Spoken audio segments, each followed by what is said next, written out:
Flight boss, bitch, you know, for sure. You're not listening to the Mind Elementary's Moon. I am the Royal Archangel Uriel, and I'm here to carry out God duties and motherfucker responsibilities. And this is going to be a quick video on how to utilize the planetary energy for motherfucking magic and manifesting in your motherfucker life. So you have to learn the speculative, aka the energetic forces and the spiritual natures, aka spirit create the mind, the thought, and the feeling about a thing. So you have to understand the mental form that the spirit create, aka the spiritual understanding of these motherfucking planets, astrology, right brain, and then you have to understand the left brain, the astronomy, how to precision it, how to make it agreeable, how to do it on the right times, how to do it within the right field of realities and things of that nature, based upon the times and the days that these events and these esoteric energetic currents is most dominant. So keep that in mind also. So first and foremost, here's the thing. You can manifest these things in your life as long as you correlate with the transits in the sky. And if they have a certain alignment, that's the way the sky feel. So if you're in thought and coming up with feelings, trying to manifest things in your life, but your thoughts and your feelings is not the way the sky feel like, it's not the way the sky think like, it's not the way the sky is moving, then you're misaligned. You're going to create a chaotic moment in your life because you're not being agreeable with the universe and the world that you were in at the moment, because you flunked out into your mind or whatever a Jew taught you to be flunked out in, and not to care about the world around you. Just care about what they told you was around you and make you believe that they ain't actually the ones telling you this. Something worked through them to tell you this, and it was their imaginary golem to come up with that concept. But that's a whole nother thing. Now, here's the thing. Now, when we start to talk about the metaphysics behind it, when we start to talk about the 7 planets, the sun, all the way through Saturn, now the sun represents visualization, being able to see, and then it brings heat, warmth. So for the most part, when you think about that from a speculative perspective, right, anytime you have a internal passion that you want to get out, even if you haven't expressed it, it's just internally bubbling up in some way, shape, or form. This is heat. This is flame. This is fire, where you can't stop imagining it unless you're being blocked from expressing it in some way, shape, or form. But you can't stop imagining, and you're going to be led to expressing it in some way. So that's motherfucker the sun.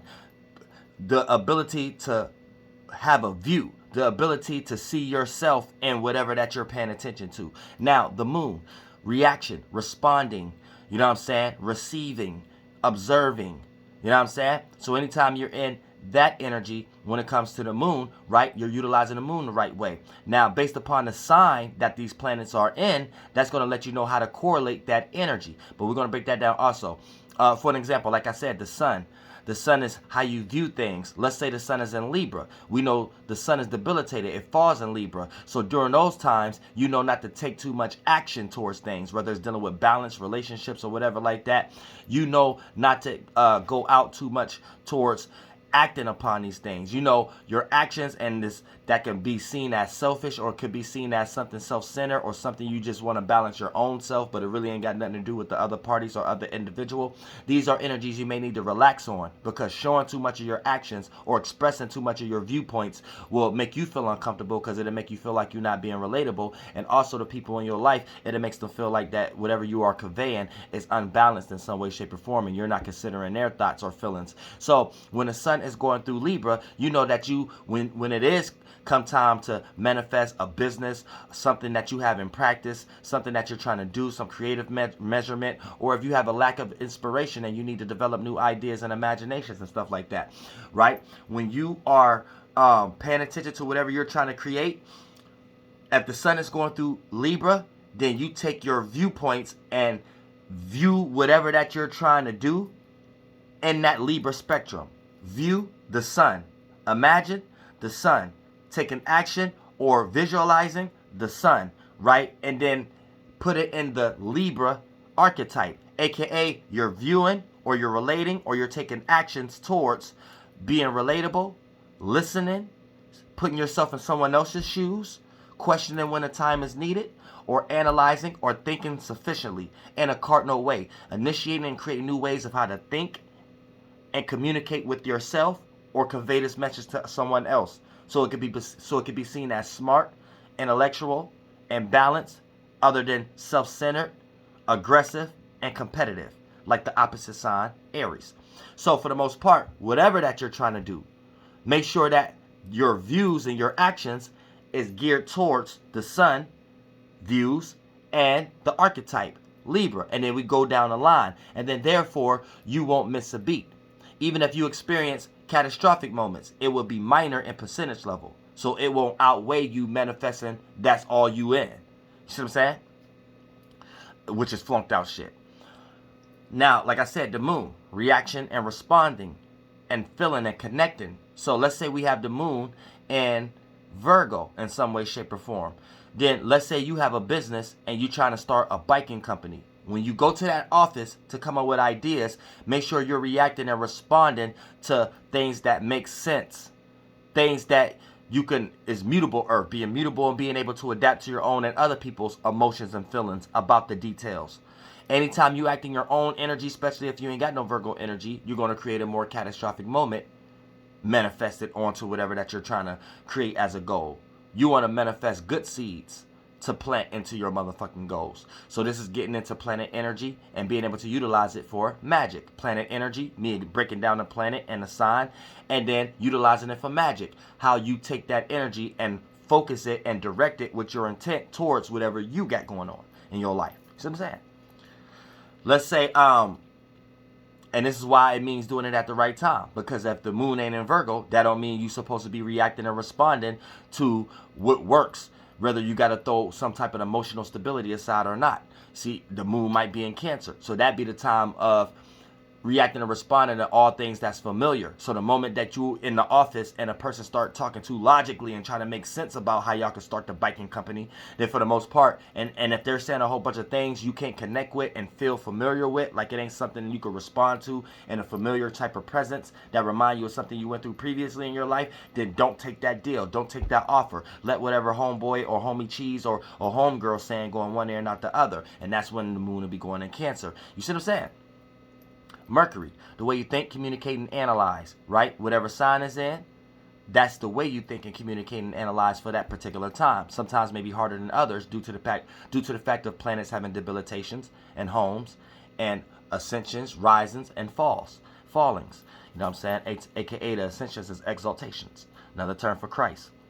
So when we got Mercury, let's say you got Mercury in Taurus. I mean, let's say in the sky, Mercury is in Taurus at the moment. And let's say it's having, let's add on to something. Let's say it's having a certain alignment. So Mercury being in Taurus, right? For the most part, whatever that you're trying to do in your business, you need to make sure that you're thinking about what's practical and what makes sense and stability and foundation. And if it ain't broke, don't fix it kind of mentality. You know what I'm saying? Now, let's say Mercury is angling Mars, though, in an opposition. You know that. Don't get into no competing arguments about that, though. Let's say if it's trining Mars, you know that you might peep out certain gifts to add to your business when you utilize a little bit of competitive energy when you're thinking about things that's stable and things that work, adding into your biking company if the Mercury was in Taurus. You see what I'm saying? You know, if it's sextiling Mars, you know, anytime when you're in the office trying to create your biking company, and let's say Mercury is in Taurus, you're thinking practical, and if it's not broke, don't fix it. Don't be taking nobody's new ideas. Stick with one idea until something better come around that makes sense and is practical and is rooted in material or receiving benefits and value in some way, shape, or form. Then let's say, and then it sextile Mars, right? Then you know that when you take the opportunity to be competitive or take the opportunity to have alternative motives, you know that could be an opportunity for disaster or opportunity to lead your biking company to a more promised land when you start to convey these things in a practical way with Mercury being in Taurus.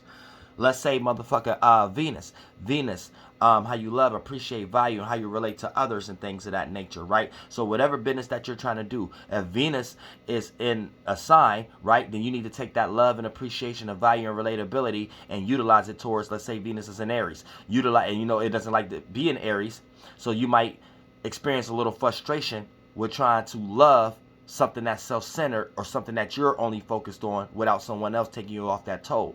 But see, when Venus is in Aries, whatever business that you're in, you need to show or express love for self in that situation. And then therefore you will manifest better outcomes that's more in your favor. You might be seen as negative, but it'll be seen as Positive. AKA, you ever cut somebody out and then somebody came to you and said, I'm glad that you told me that because I wouldn't have stopped fucking with that person or this, that, and the third, right? Sometimes you have to come at people aggressive because that'd be a certain alignment you have in your chart and things of that nature. And you might feel guilty, but it's actually could get you from point A to point B because this is something you're good at because it's your alignment that another person don't have. Let's say that it's motherfucking Mars. Your intent, willpower, passion, motivation, and your desires. So whatever sign is in, that's how you're supposed to correlate the Mars energy to whatever business or whatever you're trying to manifest in your life. Love matters, it doesn't matter. A better relationship with your parents, it doesn't matter. Let's say Mars is in Capricorn, right? So for the most part, let's say you're trying to get a better relationship with your parents in some way, shape, or form. So if Mars is in Capricorn, you know when it comes to the things that when it comes to you using the energy of passion, motivation, desires, or sometimes anger, but truly your intent and your passion and your goals. Take that energy and for the most part, let's say it's in Capricorn, focus that on a status, broadcasting something, or something that's dealing with organizing. Take all your passion and organize your house that day, or take all your passion and organize, even if it ain't got nothing to do with your goals you're trying to manifest. Slowly but surely, it'll manifest into that in some way, shape, or form. So, take all your passions and organize something in your motherfucking house or some shit like that, right? And then for the most part, you'll come up with the right idea or the right concept, or because what's on your mind is trying to have a better relationship with your parents.